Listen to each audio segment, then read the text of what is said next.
जिसने तुमको पैदा किया उसको भगवान मानने को तैयार नहीं है। जिसने तुमको पैदा किया उसको भगवान मानने को तैयार नहीं है। जिसको देखा नहीं है उसके सामने नाक रगड़ रहा है, अरे तू गधा नहीं तो क्या है। मैं गलत कह रहा हूं क्या? मैं गधा तो नहीं हूं कहीं? ये भी हो सकता है मैं गधा हूं, क्योंकि गधे को गधे की पहचान होती है ना, ये भी हो सकता है। मैं कहना चाहता हूं, अब मैं न तो ये कहता हूं कि वो खराब है कि ये खराब है, न मैं किसी पार्टी को सपोर्ट करता न मैं किसी पार्टी का विरोध करता। मैं केवल डॉक्टर अंबेडकर के दर्शन को बुद्ध के दर्शन के समतुल्य लेकर के बात करता हूं, और उसके बीच में जो प्रावधान यानी उत्पन्न करके उसमें समस्या क्रिएट करता है उसको मैं बेनकाब करता हूं।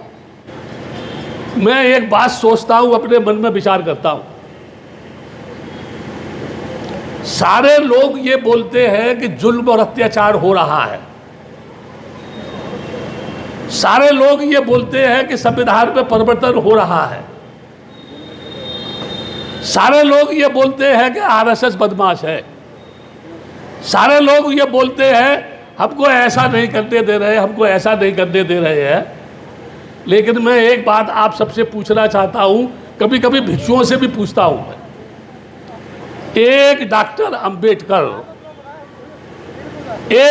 अंबेडकर बाल अवस्था से लेकर के अपनी जवानी की अवस्था में प्रवेश करने तक उसने कितने जुल्म सहन किए, उसको कितना अपमानित किया, उसको कितना जलील किया।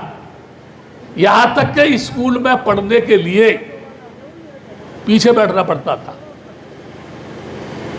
मैं ये वो बात कर रहा हूं जो उनके लिटरेचर में, उनकी आर्टोलॉजी में, उनके जीवन के संघर्ष में, या जिन लोगों ने टिप्पणी की उनकी बात कर रहा हूं।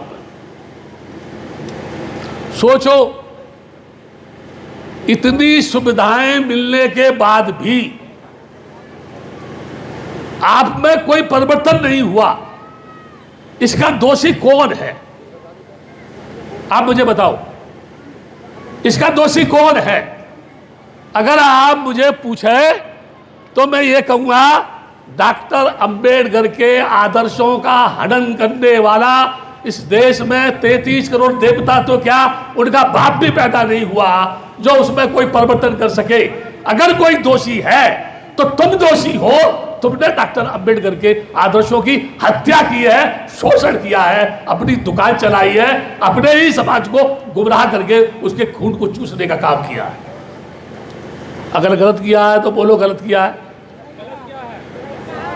मैं जो बोल रहा हूं मैं गलत कह रहा हूं क्या?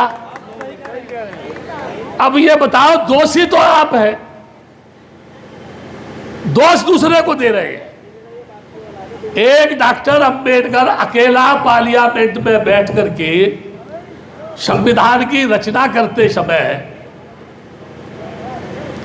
उस समता के अधिकार को, उस विषमता को मिटाने को कानूनी तौर पर मौलिक अधिकार के रूप में उन सबके बीच में तर्क वितर्क करके अपनी बात को मनवाने के लिए बाध्य करता था, मजबूर करता था। और इस देश के बड़े बड़े मनीषियों को, बड़े बड़े पंडितों को, बड़े बड़े दार्शनिकों को, जगतगुरु शंकराचार्य, उनके बाप को, उनके बाप के बाप को, और 33 करोड़ देवताओं के मालिकों को भी उसके सामने खड़ा होने में घबराहट होती थी, डर लगता था, और वो उसकी बात को मानने के लिए बाध्य होते थे, मजबूर होते थे। 66 वर्ष की आजादी के बाद भी ये समाज उस उन्नति के रास्ते पर क्यों नहीं गया? जो उन्नति की बात करते हैं वो धोखेबाज हैं, बेईमान हैं, पाखंडी हैं, नकाबपोश शैतान है। केवल डॉक्टर अंबेडकर के उस बोर्ड को, डिजिटल बोर्ड को लगा करके जो सौदा बेच रहे हैं डॉक्टर अंबेडकर के नाम पर, अपने ही भोले भाले समाज की गर्दन पर फरेब की छुरी चला करके अपने आप को वो आलीशान ऊंची बिल्डिंग में बैठ करके विलासिता का ख्वाब देख रहे हैं। तब तुम्हारी कौम का भला कौन करेगा? कौन आएगा तुमको सुधारने के लिए? मुझे बताओ। मैंने इतनी दीक्षाएं देखी, यहां भी दीक्षा होगी। जब बौद्धों के फंडामेंटल की बात आती है, केवल भारत में कितने हैं? 0.6। बुद्धिस्ट कितने हैं? 0.6। लोग बोलते हैं बुद्धिस्ट मैरिज लॉ बनना चाहिए। Are you belong to Buddhist community? लोग बोलते हैं बुद्धिस्ट फंडामेंटल राइट मंजूर होना चाहिए। Are you belong to Buddhist community? Can you tell me, can you show your certificate you are belong to Buddhist community? पहले कौन थे? अभी बहुत सारे लोग दो शब्द इस्तेमाल करते हैं, दलित। अनकॉन्स्टिट्यूशनल लैंग्वेज है ये, इलीगल वर्ड है। सुप्रीम कोर्ट का ऑर्डर है दलित शब्द की प्रचलन नहीं होना चाहिए, फिर भी लोग बोलते हैं दलित। दलित हिंदू न वेद में, न कुरान में, न पुराण में, न दर्शन में, न भागवत में, न उपनिषद में, कहीं भी नहीं है। फिर भी हमारे देश के पढ़े लिखे लोग बोलते हैं गर्व से कहो हम हिंदू हैं। मुझे बताओ ये पागल है कि बुद्धिमान है? सब सोचो।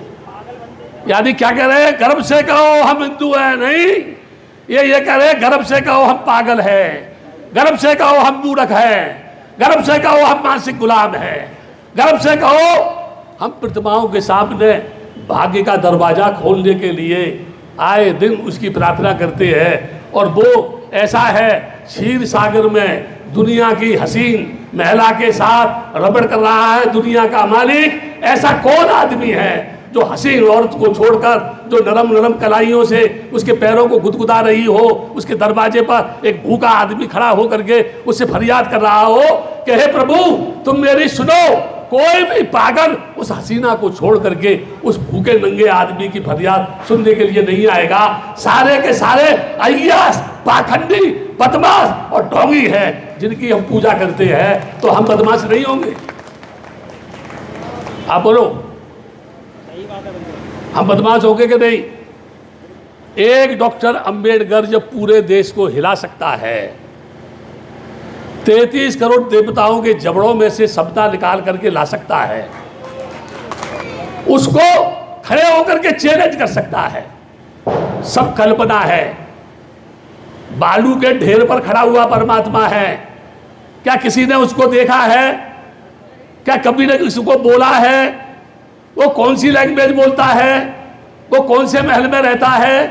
उसका मकान ईंट का, पत्थर का है, लकड़ी का है, ऊपर है कि नीचे है, बीच में कहीं लटका हुआ है? उसने दुनिया क्यों बनाई? किसी पागल ने उसको बोला था तू दुनिया बना। अगर उसके बनाने से बनी तो क्या जरूरत है किसी औरत को किसी आदमी के साथ शादी करने की? परमात्मा ही दुनिया बनाता रहेगा। क्या जरूरत है फिर लोगों को प्रतिबंध लगाने की? क्या आवश्यकता है फिर लोगों को जनसंख्या पर कंट्रोल करने की? हाँ, ये देश मूर्खों का देश है। ये देश मूर्खों का देश है, ये देश पागलों का देश है, ये देश ढोंगियों का देश है, ये देश बक्कारों का देश है, ये देश लुच्चों का देश है, ये देश लफंगों का देश है। आप कहेंगे क्यों? बहुत बुरी बुरी बात कहता हूँ मैं, और लोगों से कहता हूँ मैं तो मरना चाहता हूँ, मौत के लिए जगह ढूंढ रहा हूँ, कहीं मुझे जगह दे दो थोड़ी सी। कोई मारना भी नहीं चाहता मेरे को। मैं कहता हूँ मैं तो मरूंगा, लेकिन तेरे कुटुंब का सर्वनाश हो जाएगा। मुझे तो मौत आएगी, आज नहीं आएगी तो कल आएगी। इसलिए भिक्षुओं से कहता मंचों पर खड़े होकर गाल बजाने के बजाय समाज के बीच में जाओ, भूखे नंगे लोगों के बीच में जाओ, तब तुम्हें एहसास होगा कि भूखे आदमी की तरफ क्या है, उसके साथ अपमान क्यों होता है, उसकी बेटी की बेइज्जती क्यों की जाती है, उसको नंगा क्यों खींचा जाता है। इसीलिए क्योंकि हम में यूनिटी नहीं है, इसलिए हम में संगठन नहीं है, इसलिए हम में पावर नहीं है, इसलिए हम में ताकत नहीं है। हम भी एक दूसरे को गाली दे रहे, हम बोलते हैं वो बदमाश है, वो कहता है वो बदमाश है, कोई कहता है वो राष्ट्रीय नेता है, कोई कहता है वो आरएसएस की गोद में बैठा है, कोई कहता है वो ढोंगी है, कोई कहता है वो धोखा दे रहा है। मैं ये कह रहा हूँ कोई ढोंगी कोई धोखेबाज नहीं है, हम सबके सब बदमाश हैं और अपनी बदमाशी को छिपा रहे हैं और दूसरे के ऊपर आरोप लगा रहे हैं। या तो हम ईमानदारी से अपनी बदमाशी से मुक्त हो जाएं, तो क्या कोई बदमाश दिखाई देगा? हर लड़की शर्माती है, डरती है। कोई चाकू दिखा दे उसका अरे ऐसा मत करो मुझको, जो है नरचंडी क्यों नहीं बनती है? माँ काली क्यों नहीं बन जाती है? उस माँ काली की पूजा कर रही है, खुद माँ काली बन जा, लोग तेरी पूजा करेंगे। बन तो सही, बनना नहीं चाहती है। 1 घंटे अपने आप को सजाने में लगाती है, 1 घंटे। मैं सोचता हूं, जरा कड़वी लगेगी मेरी बात, कोई बात नहीं है, गाली आप भी देना मुझको, मुझे कोई तकलीफ नहीं है। 1 घंटा अपने को सजाने में लगाती है, जबकि डॉक्टर अंबेडकर 18 घंटे पढ़ता था, वो अपने को सजाता नहीं था। जब 1 घंटा अपने को सजाने में लगाती है, तो 5 मिनट में उस सजाई हुई सुंदरता को धो करके नाली में बहा देती है, तो 1 घंटे सजाने से फिर फायदा क्या है? डॉक्टर अंबेडकर ने कोई खूनी संघर्ष किया? हाँ करो या ना? डॉक्टर अंबेडकर ने कभी तलवार चलाई? डॉक्टर अंबेडकर ने कभी युद्ध करने के लिए बोला? केवल कलम चलाई, कलम। हम कलम के महत्व को नहीं समझ पाए।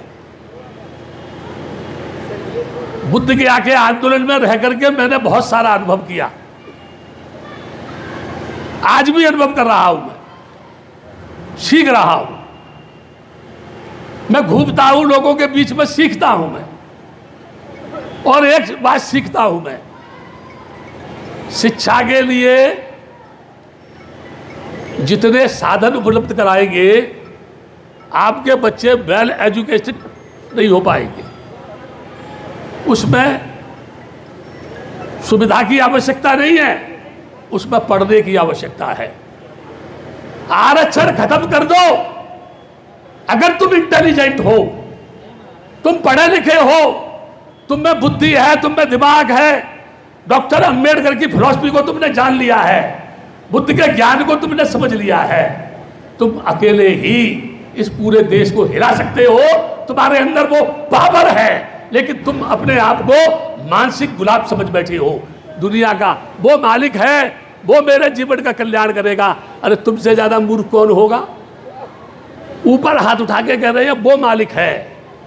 जिसने तुमको पैदा किया उसको भगवान मानने को तैयार नहीं है।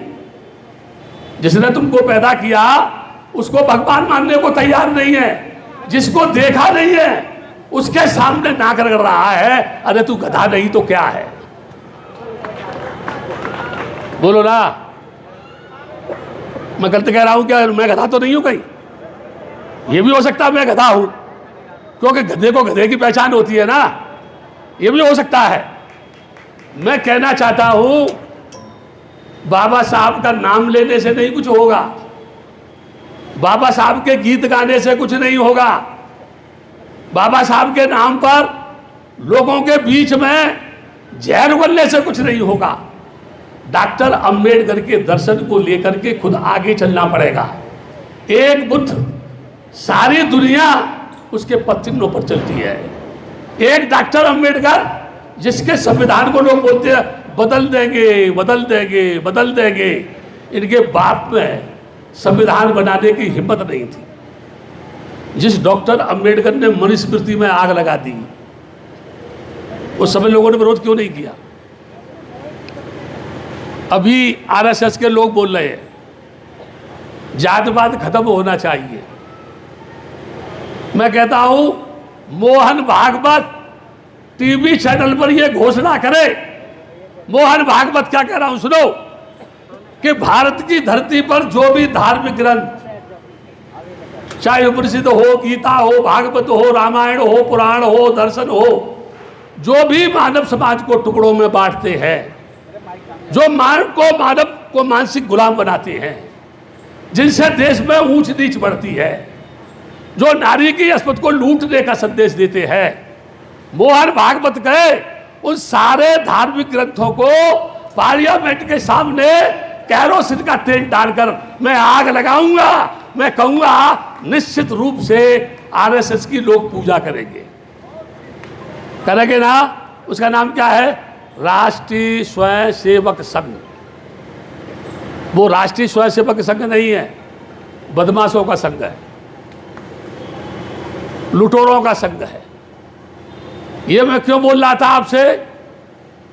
जिस पुष्पमित्र शुंग ने भिक्षुओं का कत्लेआम किया, जिस पुष्पमित्र शुंग ने भिक्षुओं का कत्लेआम किया, तमाम स्तूपों को नष्ट किया, उसको ब्राह्मण संस्कृति के लोगों ने क्या किया मालूम है? मर्यादा पुरुषोत्तम राम बना दिया। और उस मर्यादा पुरुषोत्तम राम साकेत में, बौद्धों की नगरी में, बौद्धों की छाती पर लोहा खड़ा करके मर्यादा पुरुषोत्तम राम का मंदिर बना दिया। अभी मैं वर्तमान देश के प्रधानमंत्री से अपील कर रहा हूं, आपके सभी चैनलों के माध्यम से, ये देश के न्यायप्रिय प्रधानमंत्री, ये इस देश के सबका साथ, सबका विकास, सबका विश्वास लेकर के बात करने वाला प्रधानमंत्री, दुनिया में जाकर के ये कहने वाला प्रधानमंत्री कि मैं बुद्ध की धरती से आया हूं, तूने, तेरी सत्ता के मद में तेरे मंत्रियों ने, संतरियों ने, शंकराचार्यों ने साकेत में मर्यादा पुरुषोत्तम राम के मंदिर को बौद्धों की छाती पे खड़ा कर दिया, ये कह करके कि राम विष्णु के अवतार थे। बोलो no talk please, no talk please. वो जो है उसको मंदिर खड़ा कर दिया, किस आधार पर? राम विष्णु के अवतार थे। मैं कह रहा हूं, ये देश के कर्णधारों, संविधान की चौखट को चूमने वाले लोगों, संविधान के गीत गाने वाले लोगों, चाय बेचने वाले प्रधानमंत्री जो कहता था बाबा का संविधान ने मुझे प्रधानमंत्री बनाया, उस प्रधानमंत्री से कह रहा हूं, ए प्रधानमंत्री, तूने राम को यानी विष्णु का अवतार बता करके बौद्धों की छाती पर मर्यादा पुरुषोत्तम राम का मंदिर खड़ा कर दिया, तो क्या तू बुद्ध के आके महाबोधि विहार को ट्रस्ट बना करके बौद्धों के हवाले करेगा? क्योंकि तुम उसको भी तो, बुद्ध को भी तो विष्णु का अवतार बताते हो। यदि तुम ऐसा नहीं करते तो तुम बेईमान हो, तुम बदमाश हो, तुम चोर हो, लुटेरे हो, ठग हो, इस देश को धोखा देने वाले लोग हो। ये मैं आरोप नहीं लगा रहा, मैं न्याय की बात कर रहा हूं। और आपके चैनल से पूरे देश के यादव वंश के लोगों से, सूर्य वंश के लोगों से, क्षत्रिय वंश के लोगों से एक बात कह रहा हूं, राम सूर्यवंशी थे? हाँ करो या ना? राम सूर्यवंशी थे कि नहीं थे? लोग बताते हैं सूर्यवंशी थे, मैं उनके लिटरेचर से बता रहा हूं, सूर्यवंशी थे। कृष्ण कौन थे? यदुवंशी थे। क्या पूरे देश में कहीं भी कोई भी बेटा किसी का राम बनाया जाता है तो किसी सूर्यवंशी लड़के को राम बनाया जाता है क्या? क्या इस देश में किसी कृष्ण को, यदुवंशी लड़के को कृष्ण बनाया जाता है? तो इन बदमाशों से पूछो, वो पैदा हमारे खानदान में हुआ तो ब्राह्मण राम कैसे बनेगा, ब्राह्मण कृष्ण कैसे बनेगा? इससे ज्यादा बदमाशी और ब्राह्मणों की कोई हो सकती है क्या? मैं ज्यादा नहीं कहना चाहता, इतने पर ही चिंतन करना, इतने पर ही मनन करना। और तुमसे तो सिर्फ एक ही बात कहता हूं, उठो, एक बार मिट जाओ।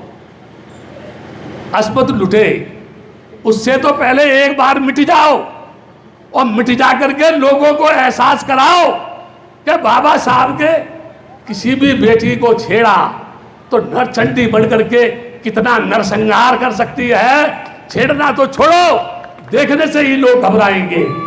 तुमको अपने आप को समझना पड़ेगा, आपका कल्याण हो।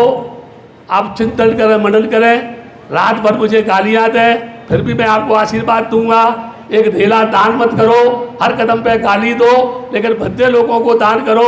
इस आशीर्वाद के साथ आपसे निवेदन करूंगा कि आपका मंगल हो, आप सुखी रहे। जटवाड़ा में दूसरी बार आया, पहले मैं सीलवंश के समय आया था। आप सभी का मंगल हो, सुखी हो। भवत सब मंगलं रक्षन्तु सब देवता, सब बुद्धान भावेन धम्मान भावेन संगान भावेन सदा सोति भवन्ते।